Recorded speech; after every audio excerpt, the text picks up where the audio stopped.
Hello everyone and welcome to my channel. Finally, I'm back after 6.5 weeks stuck on Vizzik Skour, Prophet of the Horned Rat. Skour? Yeah, Skour probably. Oh my god, this guy took forever.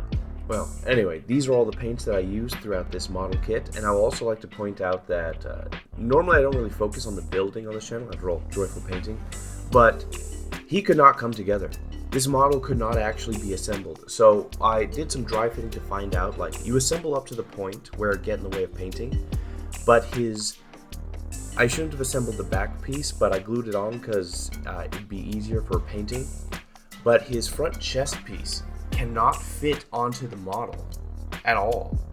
I did everything I could, but he just could not make it, and so I had to sand huge portions of his body off just to get it close to being flush.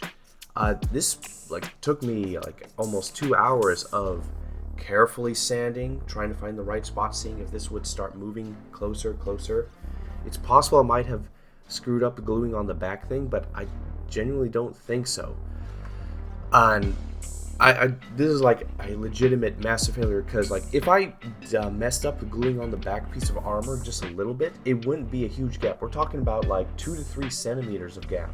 Moving on from that, we assemble up to the point that gets in the way of painting. The main body is fully assembled. The front chest piece is separate. The back armor plate is on his back because it wouldn't really get in the way of the impressive details.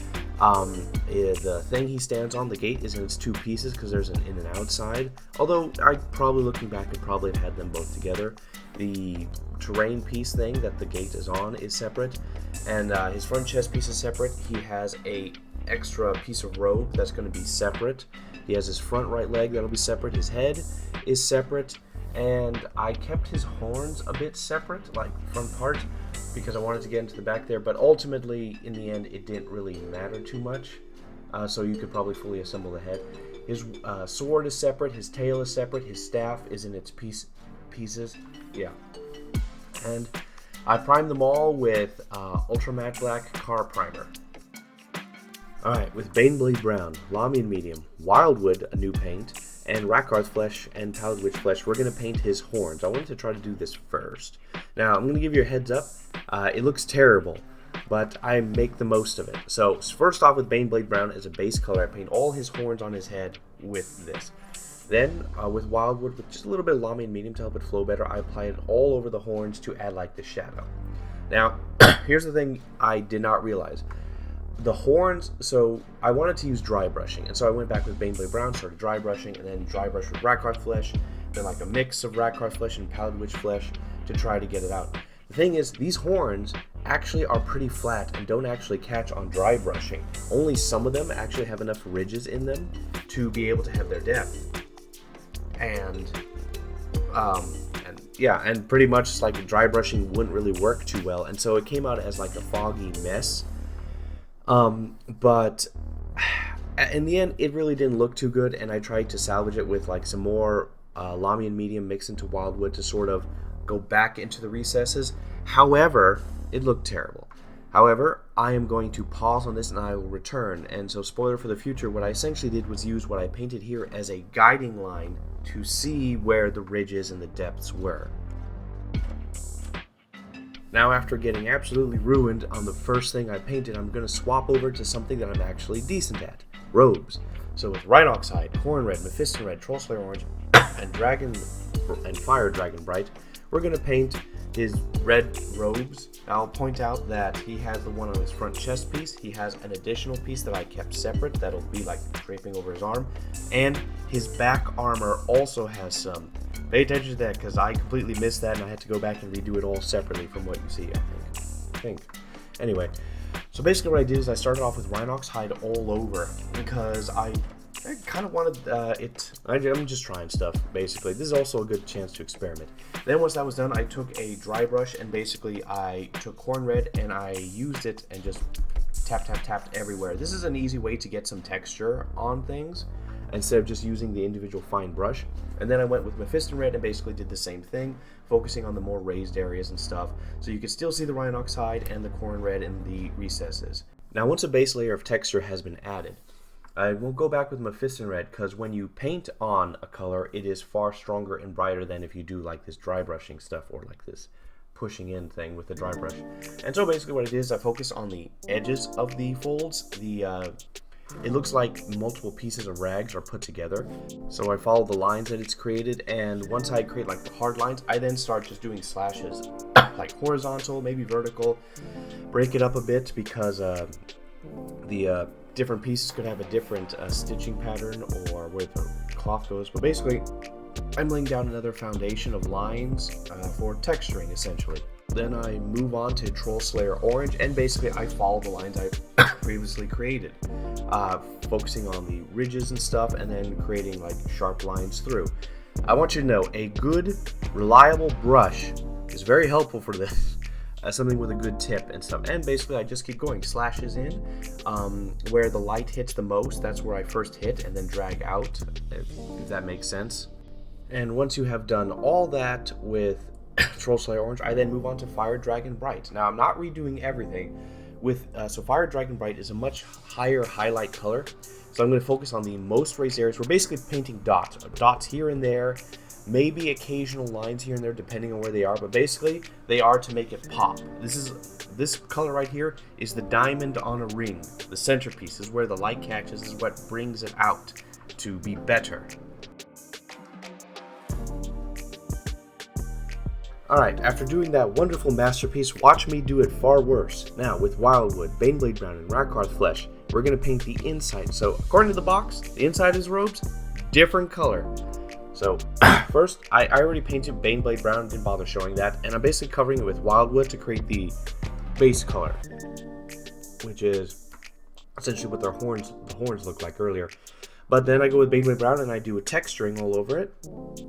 Then I go back and paint lines horizontally along the cuts and folds and the edges.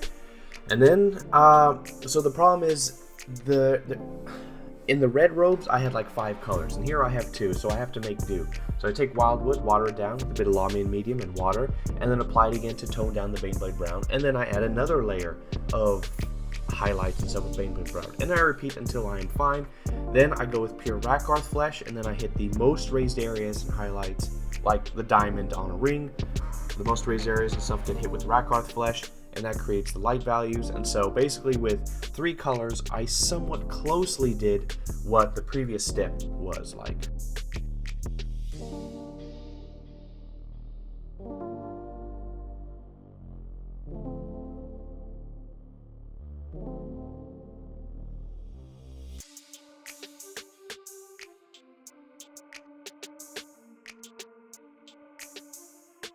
Alright, I'm taking a big risk here. I am going to paint over what I just painted on the red.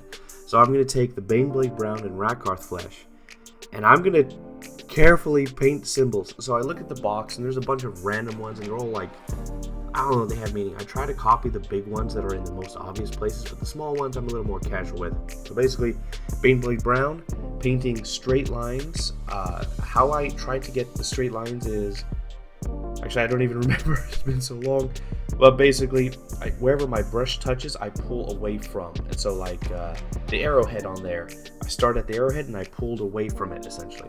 And so the Baneblade Brown was the base color. Then I went back with Rakarth Flesh and tried to fill in everything, or at least the top half-ish.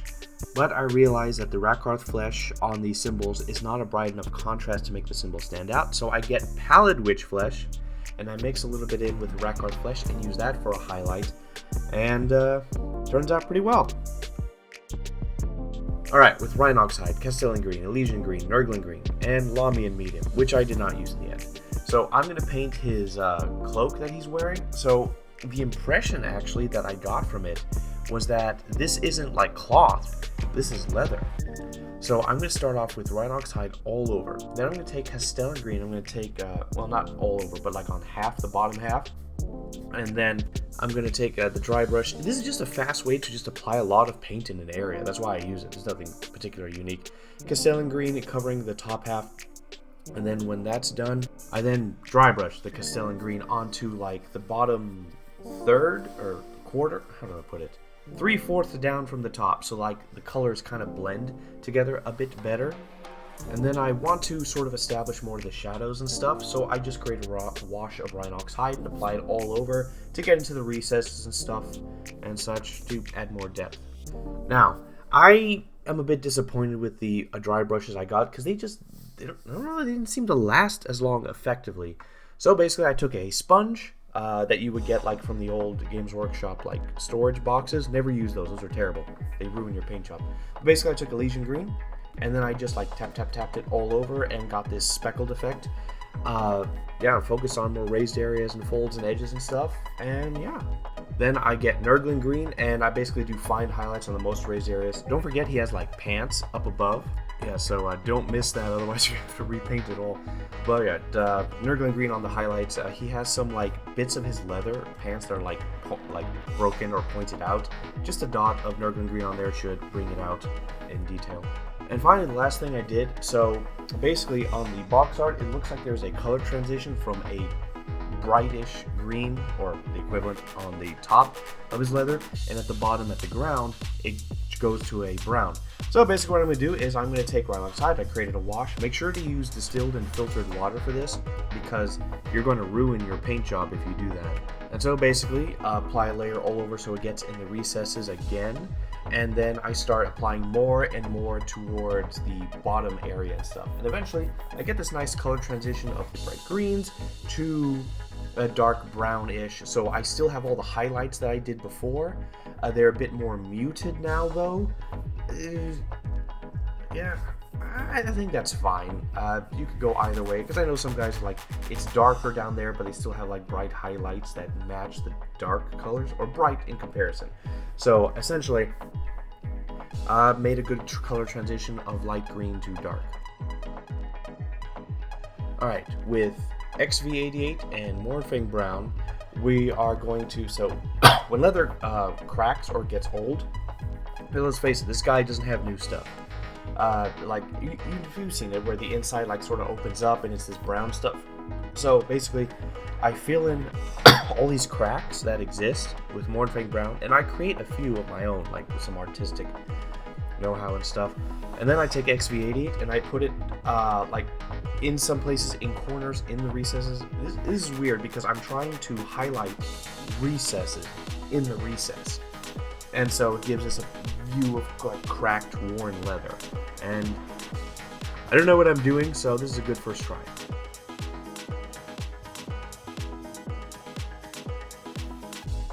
Alright, moving on to his staff with Steel Legion Drab, Screaming Skull, Wildwood, Plague Bear's Flesh, Quella Greenshade, and Ushabti Bone.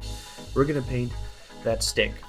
So, basically, Steel Legion Drab, we're going to take it and apply it all over. Then we're going to take Screaming Skull and we're going to paint, like, I don't know, lines throughout to create the grain of the wood.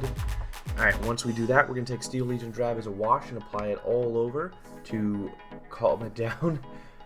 Yeah, to bring down the brightness. You can do this as many times as you need to. I did it like maybe once or twice at most, and then once that was done, I then took Wildwood, diluted it heavily because I'm learning that this is a very strong contrast paint.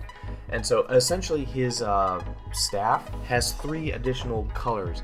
The top part of his staff is like a dark brown, so I applied the Wildwood on there to make the wood up there darker.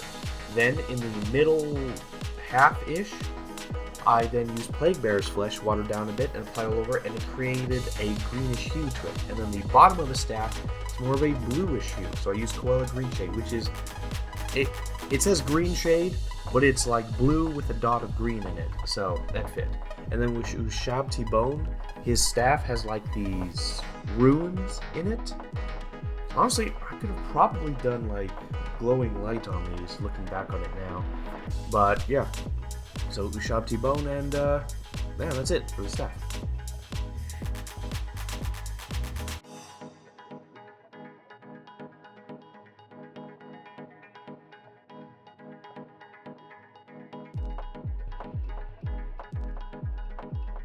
Alright, with Administrative Gray, Quella Greenshade, and Lamian Medium, so his staff has a bunch of like wraps on it, and I try to do this as a fast way of doing it. Basically, covered it all in administrative gray, including the stuff that goes into the skulls that he's holding, and then Quilla green shade with some lamine medium, and I apply a few layers, and it does a passable job. I eventually go back and with administrative gray and just highlight some of the more prominent parts of the wraps. Alright, with Cabalite green, Cyberite green, and Quilla green shade, we're going to do the terrain piece thing. So first things, I don't know what it is, but like water, but we all know it's not water. So Cabalite green base all over, then Cyberite green all over, then Quilla green shade, well not Cyberite green not all over, but like on the folds of the water, how do I put it? Like the swirling waves, how you would describe it, then Quilla green shade all over, and once that's done, I'll re-highlight with Cyberite green on the more raised prominent folds of the water. I don't know how to describe that, but yeah, so that's the first thing.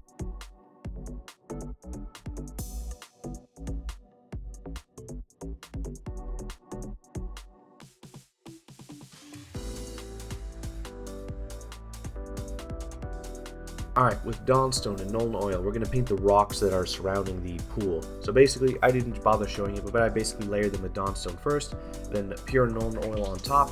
Then I just took overbrushing, dry brushing, and just did the tops of the stones, and that's it. Quick, simple, easy, done.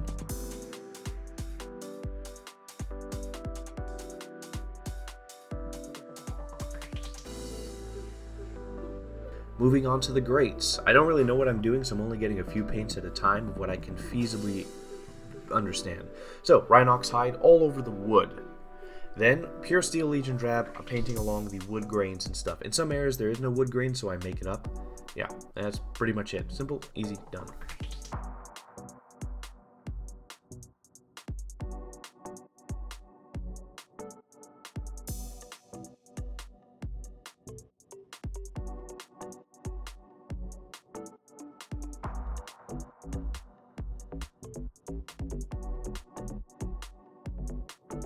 Alright, with Rhinox hide, Baneblade brown, and Rakar's flesh, we are going back to working on the head, the horns. So essentially, all the dry brushing I did is going to be used as a guiding line so I can see where things are. But it unapplied very unequally. So basically with Rhinox hide, painting the shadows first, painting all the crevices all throughout. This took a while, and we just wanted solid color. And with Baneblade brown, I painted the more raised areas all throughout. Pretty much it. Then, with Rakar's flesh, I painted the highlights, the most raised parts of the ridges and folds and stuff like that, and like along all the horns, well most of the horns, have like a spine on the top. They're not like a perfect circle, they're more like a teardrop. And the top of this teardrop, the point, I put a line like throughout the horns, if that makes any sense. And then to tie the colors together, because they're a little extreme, I took a thin wash of Rhinox hide and applied it all over, and one on the underside of the horns to add some small shading. Alright, with Iyanden Yellow and Wildwood, we're going to add some color to the horn. So with Iyanden Yellow, so the center big horns, I'm going to apply like a thin layer of Iyanden Yellow to give them a bit of like yellowness, brightness, or stuff. And then with Wildwood, so basically the horns are going to go from attached to his head is the lightest, and the tips will be dark, even though I know this is the exact opposite of how GW does it. And so basically I take a thin wash of Wildwood and apply towards the end third and quarter of each horn, depending on how it is. And then I keep doing this until like the tips of the horns are the darkest. Yeah.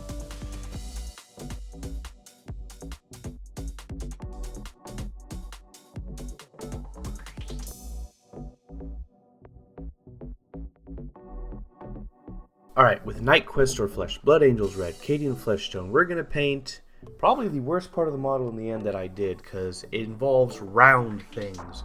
We're painting the tail, and round things like Space Marine armor keep eluding me in how to properly do it.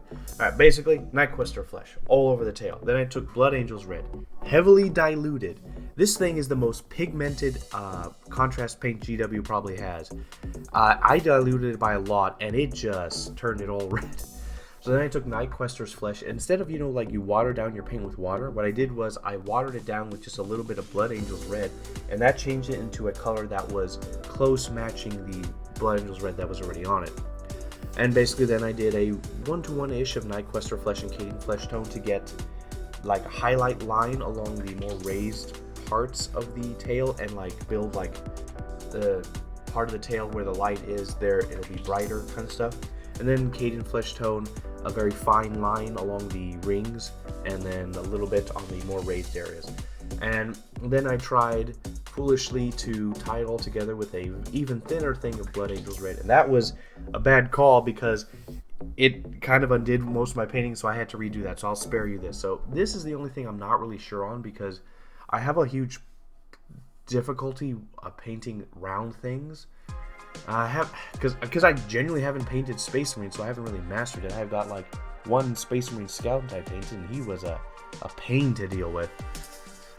But yeah, and I tried my best. It's tolerable, but it looks bad compared to the rest of the model in the end.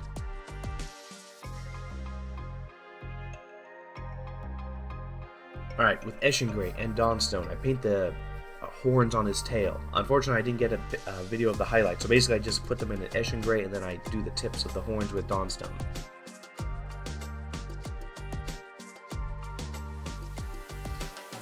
Alright, with Steel Legion Drab, Baneblade Brown, Rhinox Hide, Eshin Grey, Administrative Grey, Night Quester Flesh, Sandry Dust, Wraithbone, Yandin Yellow, we're gonna paint.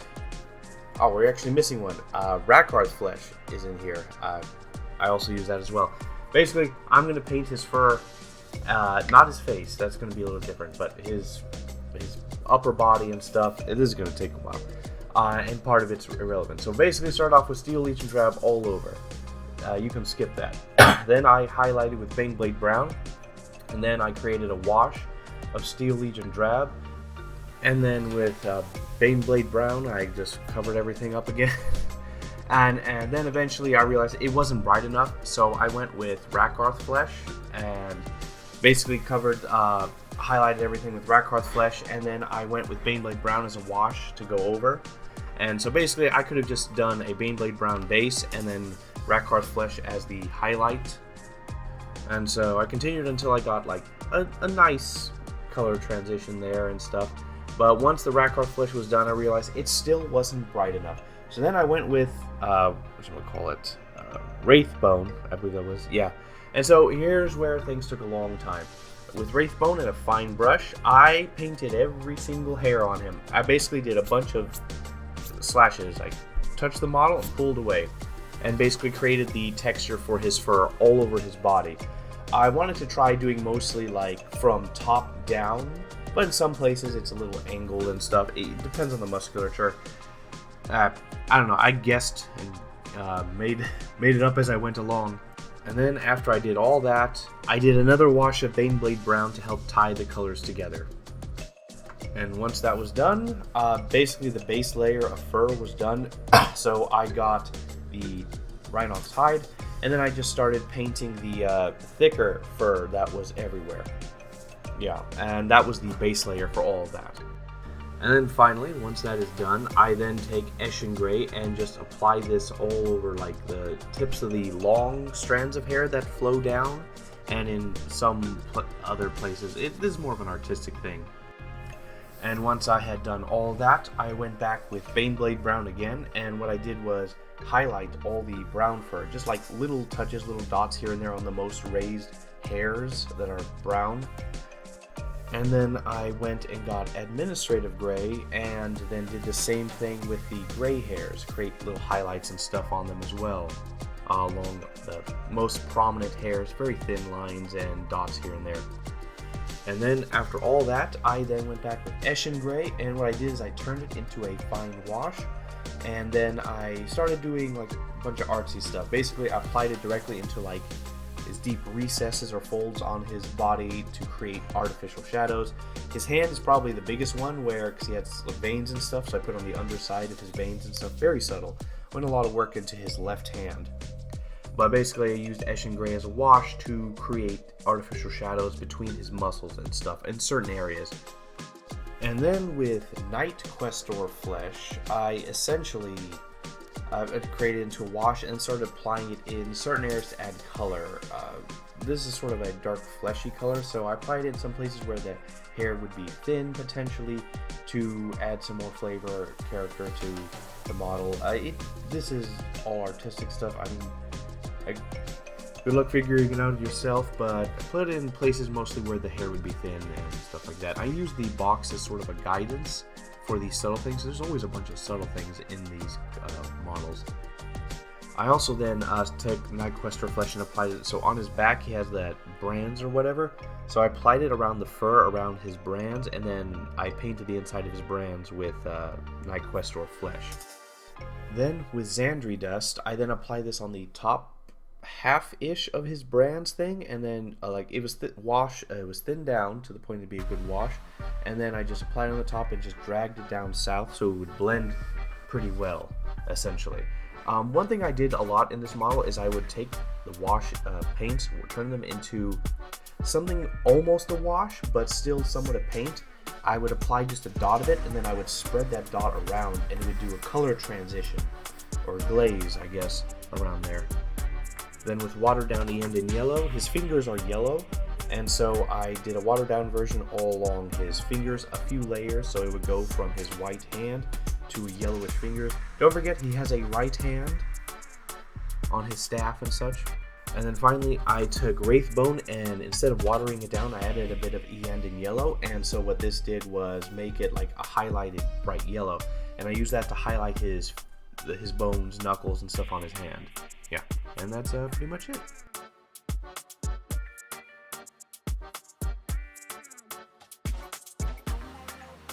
Alright, moving on to his furry face. With Rakarth's Flesh, Baneblade Brown, Wraithbone, Night Questor Flesh, Corn Red, and Rhinox Hide, we're going to paint his face. So, I'm going to do things a little differently. So, Rakarth's Flesh all over his face, including inside his ears and such and such. Baneblade Brown, we're going to take it and we're going to paint it directly into the recesses to create the darkest areas and shades. Then, we're going to turn Baneblade Brown into a wash, and we're going to apply it all over. Then, with Wraithbone, we're going to paint, essentially, we're going to paint more fur on him. We're going to first paint like the sharp lines and highlight edges, and then we're going to do stripes, vertical stripes all over his face, or trying to go with like the curvature of his face to create the appearance of like fur strokes. Once that is done, we're going to take Night Questor Flesh, we're going to turn it pretty much into a wash, and we're going to apply directly into some of his recesses to create coloring in his face and such, and also his ears. We then took Corn Red, turned it into a wash, and put it directly into his eye sockets to make it look pink and fleshy, as well as his ears to make them look more pink and fleshy. Then with Rhinox Hide, we just take this and we apply it directly into like his nose or other places that have just a lot of depth or shadow inside of his mouth. And then I went back with some Baneblade Brown to help fix up any mistakes or stuff in the shadows to regulate like the Night Questor Flesh colors that we gave, stuff like that. You can go back and forth trying to get the finishing touches on to make sure everything flows right, but yeah.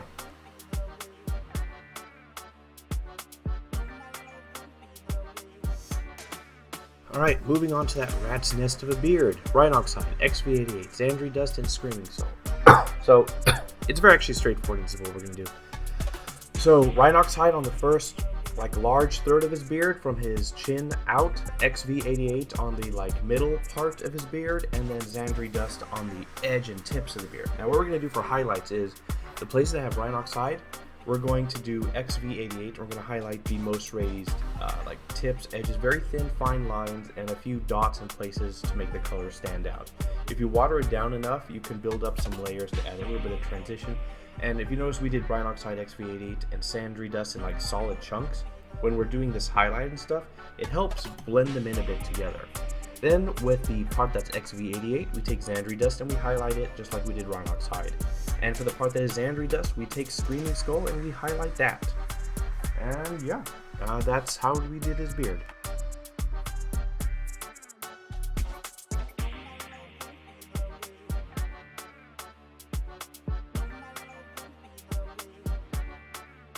Alright, moving on to more details on his face. Eshin Gray, Administrative Gray, Rhinox Hide, Fire Dragon Bright, and Uriel Yellow. So, I didn't show this step, but he has two horns on his head. painted them Eshin gray, and then basically I highlighted them administrative gray. Basically I just painted thin rings around his thing, and then like a stronger concentration of administrative gray on the parts of the horn that face out like towards the front. Then with Rhinox hide, I filled in his eyes, his eyelids and stuff, and around the area to add more shadow, because the red wasn't as good. But then, so here's what so this was a back and forth. You might see me doing it in one part. It was back and forth. So basically, I layered Fire Dragon Bright on his bottom eyelid, his eye, and his top eyelid. So basically, think of it like a TIE fighter on its side. Then I took Uriel Yellow and I tried to apply it within the orange. This took multiple tries, as this was difficult to do, and the brush, when it's that small, it doesn't exactly get off the brush. It's a bit hard to manage, I've been finding, when painting in that such small confined space. So with a bunch of trial and effort, I got it pretty close to it after a bunch of tries, going back with Fire Dragon, going back with Rhinox hide, going back with Uriel Yellow to try to get it right on both eyes. Alright, moving on to more details of his ugly face. XV88, Xandri Dust, Screaming Skull, Rhinox hide. We're going to paint his teeth, gums, and stuff like that. So first, XV88 all along his teeth, that's the base color. Then we're going to do Xandri Dust in the middle half of his teeth. However, that was too strong, so then I went with a 1-to-1-ish mix of XV88 and Xandri Dust to kind of bridge the gap between the two colors to make the color flow in better. Worked pretty well. Then I took a 1-to-1-ish mix of Xandri Dust and Screaming Skull and highlighted the edges of his teeth and the center edges as well. And then with pure Screaming Skull, I basically painted the highlights that I just did, the most raised, most upper areas of the highlights, I did again with Screaming Skull. You need a good brush with a fine tip for this, and I did pretty okay. And then to fix some things up, this is just a mistake I made, was some Xandri Dust to help fix in the middle, because some of the highlights were too big. So this was just to fix anything. So a little bit of back and forth, but yeah. Alright, moving on to his fingernails. With XV88, Rhinox hide, Xandri Dust, and Screaming Skull, we're going to paint his fingernails. Remember, he has two hands. The staff has the other hand. So, with XV88, we're going to apply it all over the nails, inside and out.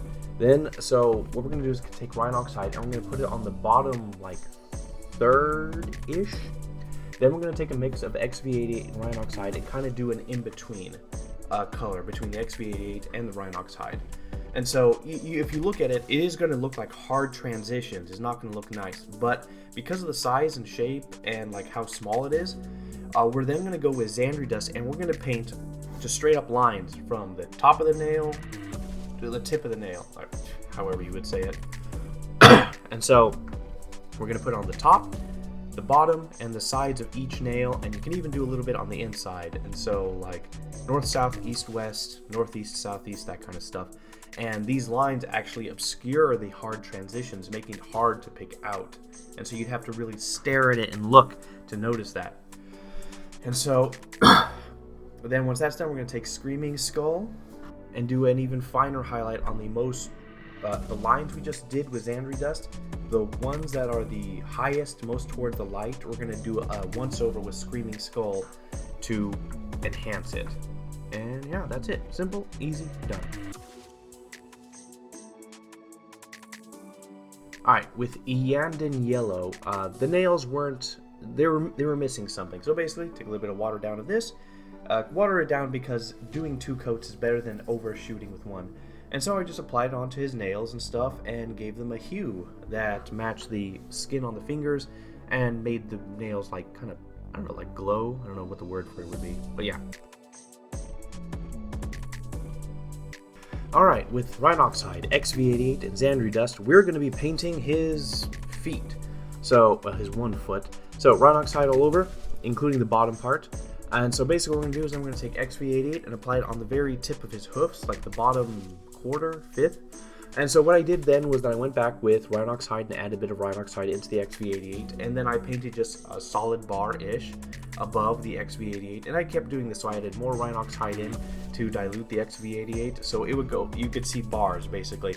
At the top where the fur is, the Rhinox hide, at the very tip XV88, and then you can see inter-between mixed colors going all the way up. I did like 3 of them in total, or 2 or 3, one of those, yeah. Then I took Rhinox hide and XV88, like 1-to-1-ish, and then I just started painting lines from the top of the hoofs going down. And so how I did this is I put the brush at the bottom of the hoof and then pulled up, and that created the streaks that slowly dissolved into the foot. Easier to control. Well, at least for me. You can do it the other way if you think you have better brush control that way. And then once that's done, I did pure XV88 slashes to highlight that, and then eventually Xandri dust highlights within the highlights and stuff like that. And yeah, and the hoof looks nice.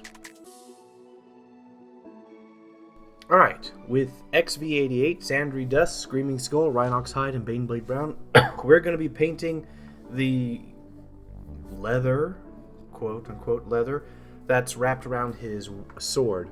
So XV88 base on, well, the leather. Then we're going to take some Xandri dust, mix it into the XV88, and we're basically going to cover 95% of everything we just did, except for the deepest, darkest recesses. Then we're going to mix more Xandri dust in, and we're going to start focusing on the more raised areas, the places that are the upper flat planes, the corners, edges like that. Then we're going to go to pure Xandri dust, and we're going to do thick highlights along the edges. Then we're going to take Screaming Skull and Xandri dust, a 1-to-1-ish mix, and then we're going to do fine highlights on everything. And then finally we're going to take pure Screaming Skull and like a few lines and dots on the most raised prominent areas and points. Yeah. Alright, and then finally with Rhinox hide, so there is like fur, it's around here and there. We're going to apply Rhinox hide all over. Then we're going to take Baneblade brown and apply it all on like the tips of the fur pieces, the edges, stuff like that. Although mine was a little too extreme, so I went back with some Rhinox hide and a wash to tone it down. This is a back and forth. If you get it right the first time, you don't have to do the wash, but you can do back and forth of Rhinox hide wash and then re-highlight with the Baneblade brown and stuff. Yeah.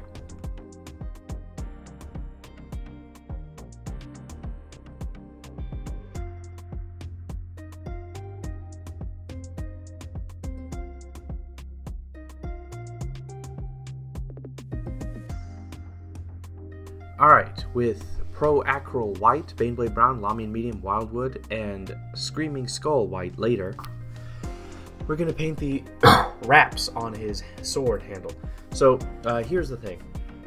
There's something odd about this model. It's like, I don't know what they changed, but basically the ridges on the model are smaller, but yet big enough that you can see them.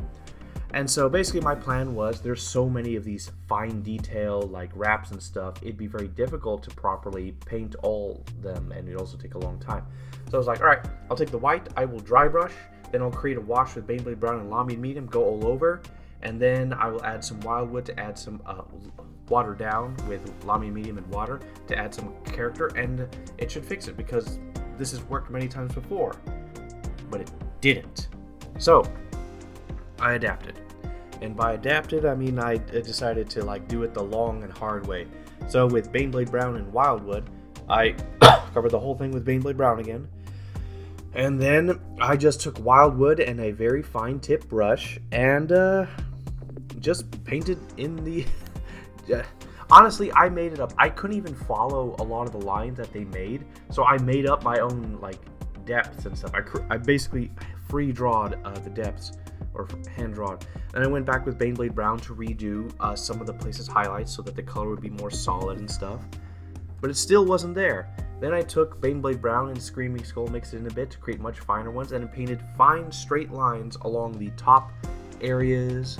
I basically made up the wrap. I basically drew the wraps and the folds, the high points and the low points myself because I could not follow what was originally there. And it's not bad. It's not great, but it will blend in with the rest of the model.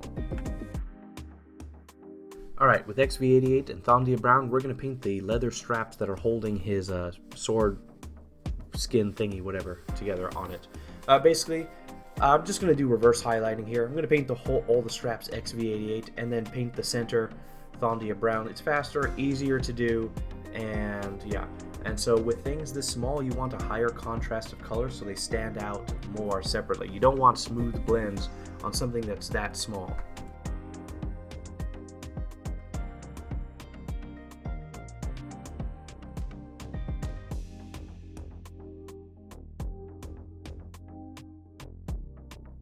Alright, with AK Ultra Matte Varnish and Army Painter Anti-Shine Matte Varnish, we're not done. We're nowhere near done, but I am, at the time, I believed myself to be about to finish the non-metallic stuff.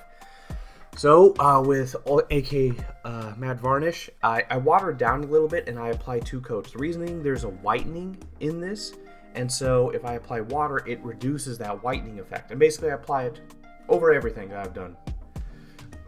Then I take a 1-to-1 mix of Ultra Matte and Army Painter Matte Varnish.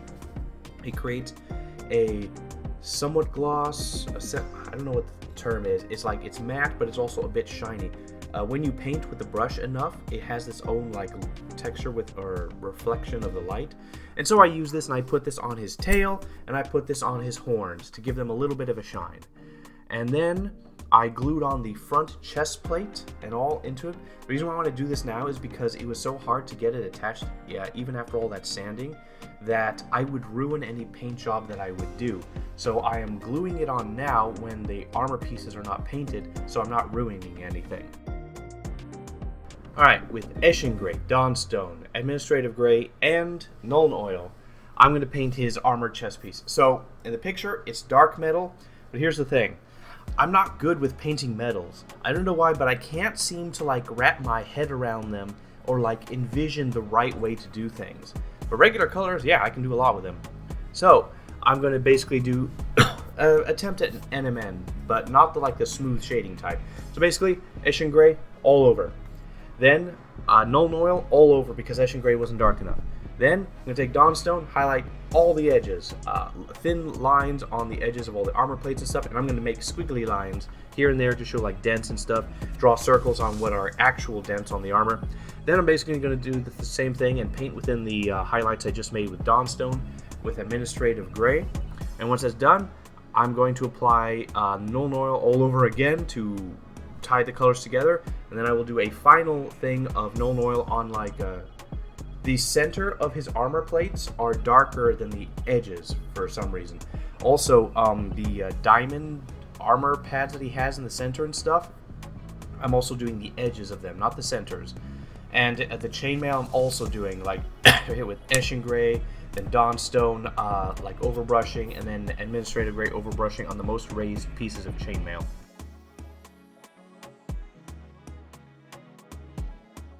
Alright, with Thondia Brown, XV88, and Cabalite Green, we're going to paint, we're still doing NMM, essentially. We're going to do the brass, the triangles he's wearing. Yeah, so base layer, Thondia Brown. Then I'm going to take Thondia Brown and mix in some XV88. Now, the key to this is to water it down quite a lot. What I have found is there is a state between ready watered down paints and washes where you just put the tip of your brush, the literal tip of your brush has a bit of it, it goes on, it looks like watery and stuff, and then you spread it around. And this creates a very solid color transition. It's translucent, but it's solid enough that you can work with it. And so basically I take this mix and I put a dot of it on a spot and then I spread it around. And I keep repeating. And when it's dry in one area, if I want it to be brighter, I apply another dot in the middle of the rest and spread it around, and it creates it brighter. And so with the proper control of how much water you add and stuff, you can create a very good translucent paint that you have to layer on 3 or 4 times to get a good result. Or 1 time. It depends on if you hit that sweet spot. And so I continue to do that. Then I go with pure XV88, water down, and basically after 1 or 2 layers in a certain area, it becomes very bright, but it still has good transitions. The bottom of the armor plates is a darker brown, and the upper areas is the XV88. And then Cabalite Green, I put it on some areas on the edges of the diamond plates that's on the gray that's from a previous step. And looks pretty good, but one thing I do notice, it's not as bright as it could be.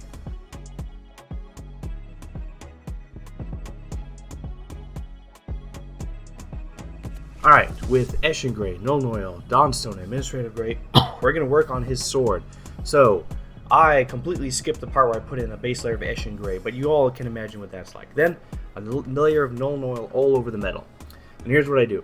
I take Dawnstone and I highlight the edges of the blade, the flat, sharp edges, and then I draw a bunch of slashes across all the blade. I go 2 passes. In fact, I don't even do perfectly horizontal, and sometimes I put it at a slight angle and stuff to add some flavor or texture to it. Then I take administrative gray and I basically do the same thing a bit over what I've previously done. But here's something else I do. Afterwards, I then take administrative gray and I reduce it to that, not a wash, not a paint thing, and I apply it in some areas to create this flat, it's hard to describe, but basically light reflecting off of it. So you don't really see the Eshin gray underneath as well. It's more translucent. And I put this on areas where the light would be more hitting it, where it would be more brighter, and it looks pretty good.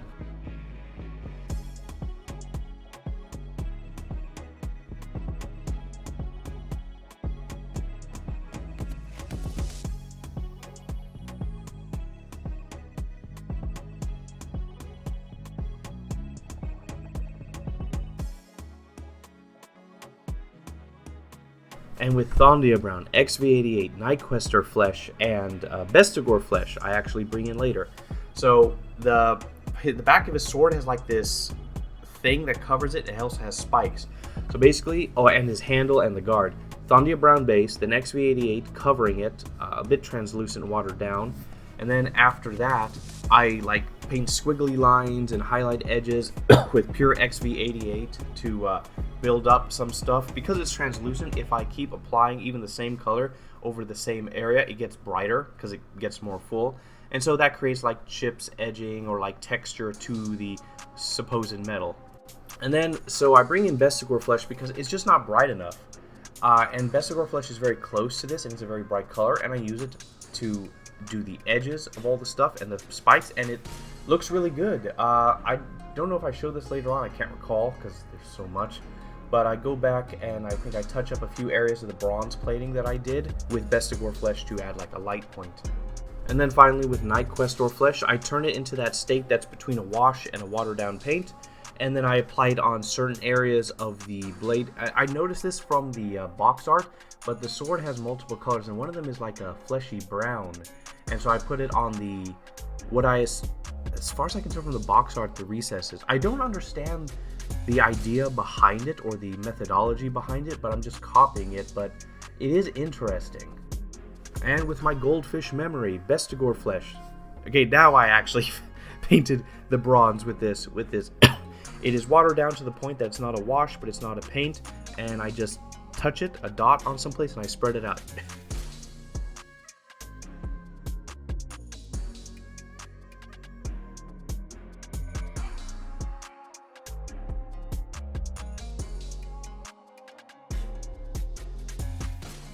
Alright, with Castellax Bronze, Hashut Copper, and Sycorax Bronze, I give up.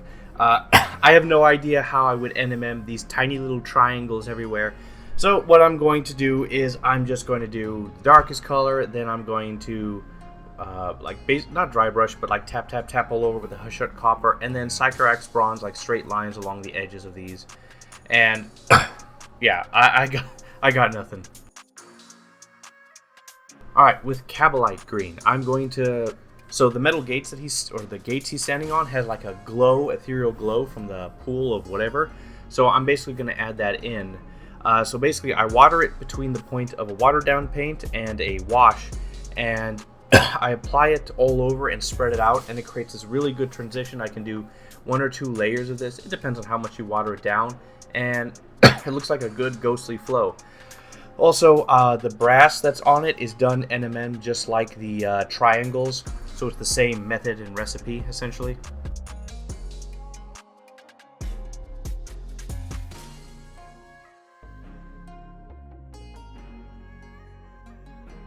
Alright, and with Administrative Gray, I'm going to use this to create like the light highlights on all the metal pieces and stuff all scattered throughout.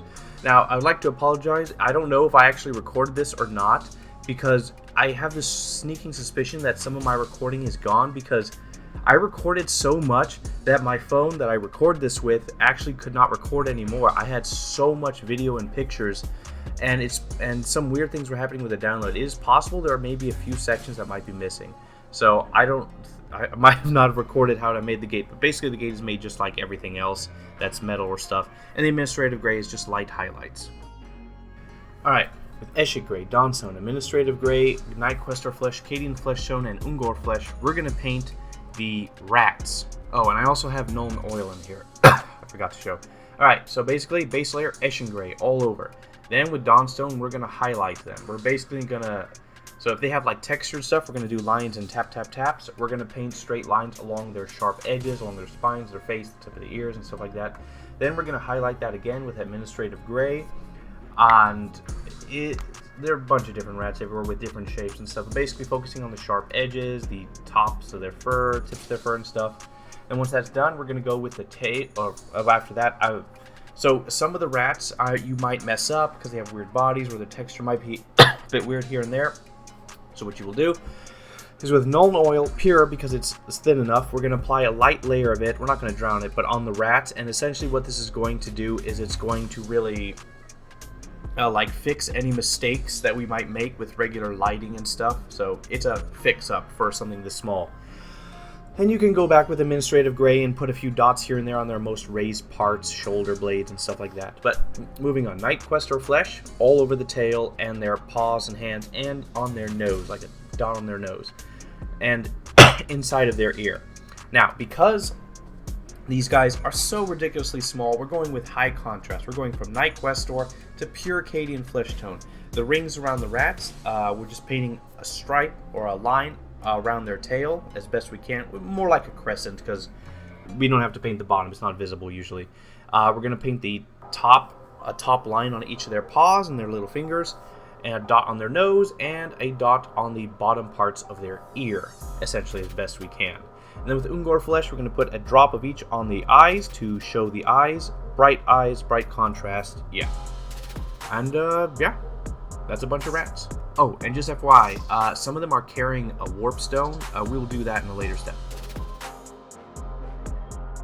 Alright, with Caliban Green, Elysian Green, and Moot Green, we are going to be painting the Warpstone that's all around on his belt, in the cracks of his brass plates, and some that the rats hold, as well as his sword seems to glow with it.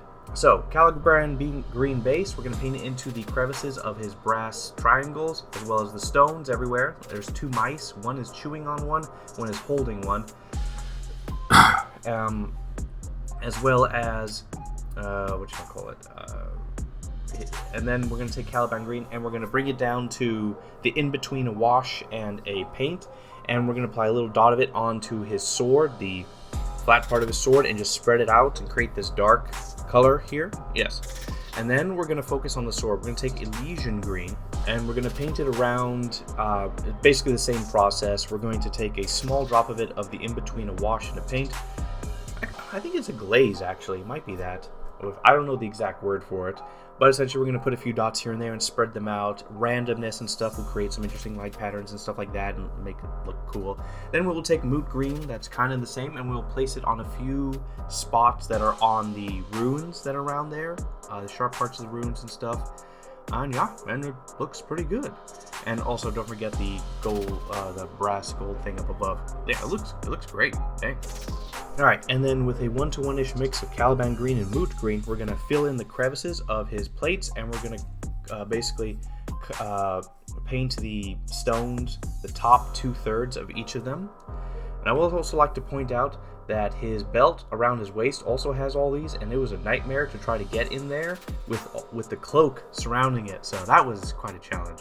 And then finally, Moot Green. If you add enough water to it, it becomes translucent, but it's still good paint. And you can apply a layer of it on topper areas and then apply a second layer of just dots here and there, and it'll even look brighter. And so we're focusing on the sharp edges of each of the stones.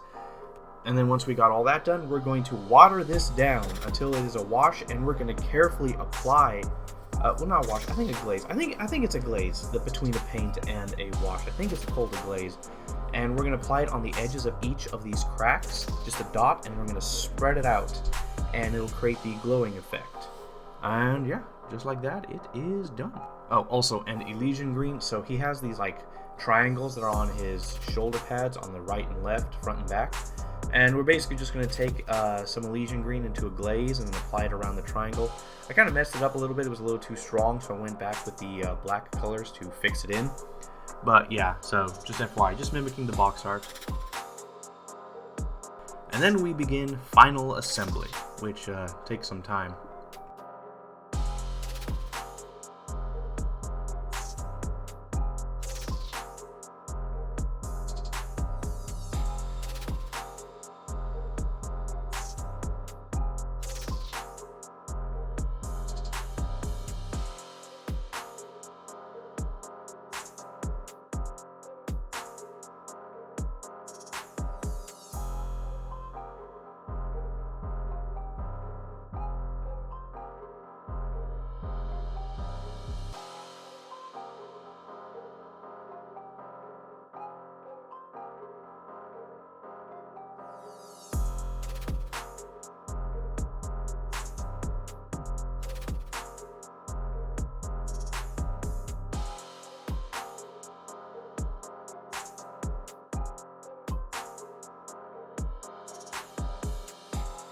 And with AK Dark Earth, I already applied a bunch like on his base to create just a flat layer, but now I'm going to apply a bunch where he's essentially going to stand, use a hairdryer to dry the top parts a bit. Then I will take him entirely as he's glued together and place him on so it creates a flush base. And then I basically leave it overnight, and then once he's done I remove him, and then I glue him back on so he's solidly, so he has a flush base to be on. And then I go back and fill in any gaps that may appear between the model and him. And 1, 2, skip a few, the base is done. We're here for the model, not for the base, but the base doesn't take away, it is a part, it blends in the background. It was really hard for me to have the energy to care for bases towards the end of the project. I just want this done. I'm done with this model. I'm done. And so the bases get the last ounce of bare interest, but it does not detract. So the model is done. It took me 6 weeks to do this. F my life. I've been focusing on this over a lot of other things, so it's going to be a while before I put out another video because I have so much work I have to do elsewhere. But there is a lot to say about this model kit. First, I'm going to start with the negatives because there are some issues. First negative, the model itself. A beginner cannot put this together. I don't know what happened, but the 2 chest pieces not being able to even attach flush correctly is absolutely unacceptable. And it isn't just like a tiny crack. There's like a 2 to 3 centimeter gap between the chest pieces, and I had to file away a huge portion of the model just to get him in. Other issues. So a lot of his pieces of his body don't really adhere that well together. It's sort of like they fall in a general place. His tail took a while to actually glue in, and I had to glue in extra afterwards. His right knee kind of glided in. There wasn't a place for it to really flush. His head is a little, I don't know, his head and his staff, they feel a little rickety. They're not like really well attached for some reason, despite the hand being very flush. Probably could have done some green putty and some model glue may have been better, but there's also the issue of holding him. So I actually took a while to figure out how I could hold this model, and I can only hold him like by the hips, under his sword on his right, and under the hips on his left, or my right, his left, whatever. And so like grabbing him and moving him is actually a little bit difficult. I can't grab him by the head. It feels like it might come off because it just won't get on flush for some reason. So a lot of issues on the building part. and the other thing is, there is so much detail per square centimeter on this model, it just took forever.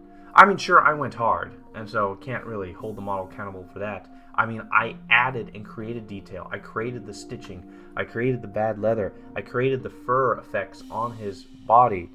I made all this stuff. But I did try to copy the flesh tones and stuff like that. So it turned out really well. Very well. This is probably one of the best models I have made. And yet, something feels off. I don't know what it is. But something seems a bit lackluster, maybe. I'm holding the model right now as I'm recording, so I'm looking at it, and there's a lot of things good. The rats really stand out. They're very specific. A lot of the smaller details, very obvious. Really well done, really good. But it's strange. I feel like something might be missing, but I don't know what it is. If I went by pure instinct or feeling, I would say maybe some stuff should be glowing better, brighter. That's the only thing I could think of. That's the only thing I can think of that would begin to even make sense. But I don't know where I would do that per se. But yeah, I don't know. I feel like something's missing despite there being so much well done detail, so many good brush strokes all over. It is a masterclass of a model. I've done incredibly well. Oh, a few things I did not mention. I painted painted the brass bells that he had around. I couldn't figure out how to do them. His tail has 2 NMN brass rings around him. Didn't mention that. That's pretty much it. Basically, his staff has this metal thing on top. You've already seen how I painted. I painted the same way. I painted the NMN triangles. I basically took that and painted a bunch of other things like that as well. The little metal triangles that he has around his robe. So what I did was I took Rhinox hide, watered it down, and applied it as a wash. And what it did is it dampened the shininess because the shininess was so much, it distracted from the rest of the model. So just FYI, I did that to try to bring them, while still shiny, in line with everything else. The skulls were painted just like bones, just like regular bones everywhere. It wasn't that big of a deal. Very similar to the white parts of his beard. Alright, now that all the negatives and whatevers are done, let me focus on the good stuff. Everything is awesome. Even if there's some things I'm not sure of, I did great. Big things. His red robes and stuff, absolutely phenomenal. The symbols and stuff did not ruin everything. It was able to go on flush and perfectly well. Oh, I forgot to mention, the robes, they have Rhinox hide wash on them on the bottom parts, like a few layers of it to transition it from bright red to a dark brown. So that was something I forgot to mention. His fur came out great. There's so much life and detail into it, especially the dark brown and gray furs. In his hand, his left hand has so much detail, the veins and the colors within. It blends so perfectly. His staff looks great, full of detail, full of character. You can pick out things individually. His horns are probably the worst thing about him, like I feel like that, because they're not as colorful as the box, but they're a different way. I tried to go off realism and then went from there, but it didn't do too well.